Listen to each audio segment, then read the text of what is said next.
शहराचे हाल काय झाले पहा, टाळूवरचं लोणी खाया कुत्री दहा.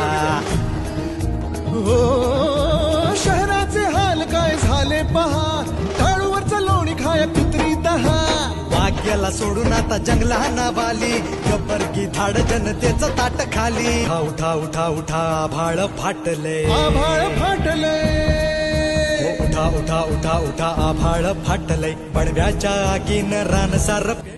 गेल्या 20 दिवसापूर्वी आम्ही सगळे समाजसेवक, सगळे वेगवेगळ्या पक्षाचे कार्यकर्ते कोपरगावकर म्हणून 20 दिवसापूर्वी आम्ही टाकळी नाका ते खडकीच्या शेवटच्या टोकापर्यंत या रस्त्याचं काम व्हावं यासाठी आम्ही रस्त्यामध्ये टेबल टाकून जे पीडब्ल्यूडीचे अधिकारी भ्रष्टपणा करतात, पैसा घेतल्याशिवाय त्या रस्त्याचं त्या गटारीचं काम लवकर करत नाही, अशा प्रकारे आम्ही प्रतिकात्मक आंदोलन या ठिकाणी केलं. 8 दिवसाचा आम्ही इशारा दिला, पण होणाऱ्या पावसाच्या तडाख्यामुळे आम्ही ते जो इशारा आम्ही दिला होता, तुमच्या रांगणामध्ये येऊन, तुमच्या दालनात येऊन आम्ही त्या ठिकाणी टेबल खुर्च्या मांडू, ज्या प्रकारे तुम्ही भ्रष्टाचार करता तो पुन्हा प्रतिकात्मक आंदोलन त्या ठिकाणी करू. आणि सांगितलं होतं आमचे ज्येष्ठ नेते अनिल भाऊ गायकवाड यांच्या हातामध्ये घन असेल, तो घन तुमच्या दालनातल्या प्रत्येक टेबलवर पडेल. वेळ आली तर आमच्या या जनतेच्या न्याय हक्कासाठी, जनतेचा जीव वाचवण्यासाठी तो घन तुमच्या डोक्यात सुद्धा मी टाकायला कमी करणार नाही. या रस्त्याची जर परिस्थिती बघितली, आम्ही ज्या ठिकाणी आंदोलन केलं, आत्ताच आमच्या अनिल भाऊंनी सांगितलं, जखम जर मांडीला तर शेंडीला मलम लावतात तुम्ही. यासाठी डांबरीकरणाचं बऱ्याच वेळा टेंडर निघालं. पीडब्ल्यूडी सांगते नगरपालिकेकडे वर्ग आहे, नगरपालिका सांगते पीडब्ल्यूडी कडे काम आहे. नागरिकांनी बघायचं कोणाकडे? आज फक्त तुम्ही या ठिकाणी फक्त डागडुजी केली, मुरुम टाकला, त्यावर पाणी मारलं.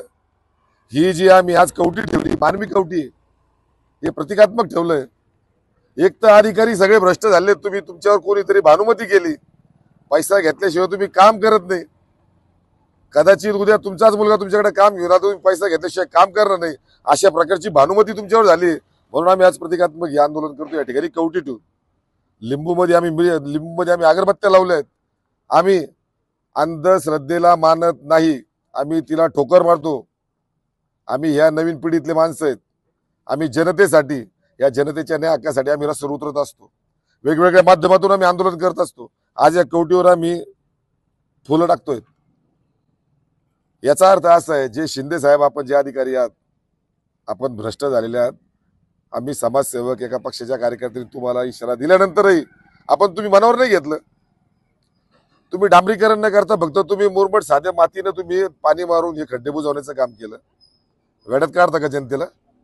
आता आम्ही वेड्यात निघणार नाही. आता आम्ही तुम्हाला दिवाळीनंतर किमान 4-5 दिवस, म्हणजे तुम्हाला 15-1 दिवस आम्ही तुम्हाला पुन्हा वेळ देतो. जर रस्त्याचं काम पुन्हा या ठिकाणी डांबरीकरणाला सुरुवात झाली नाही, आम्ही 100% आमचा घन घेऊन तुमच्या दालनात येणार. त्यासाठी भले आम्हाला जेल झालं तरी चालेल, आम्हाला तुरुंगात चढवलं तरी चालेल, पण आमच्या गावासाठी, आमच्या शहरासाठी हा सगळ्यात प्रमुख रस्ता आहे. इथं शालेय, महाविद्यालयीन सगळे विद्यार्थी आभार या ठिकाणून प्रवास करतात. त्यांचे कंबरडे ढिल्ले झालेत, काहींचे मनके ढिल्ले झालेत, मनक्यात गॅप पडला, मानेचे आजार झालेत. पहिल्या आंदोलनाला आमच्यात एक युवक बसला होता, तो युवक या ठिकाणी पडला, त्याच्या पायामध्ये रॉड बसवला. अशी वाईट परिस्थिती आमच्या कोपरगावच्या या युवकांची या रस्त्यामुळं. तुम्ही नालायक लोक एसी मध्ये बसता, भ्रष्टाचार करता, हरामखोरीपणा करता, जनतेच्या पैशावर मजा करता.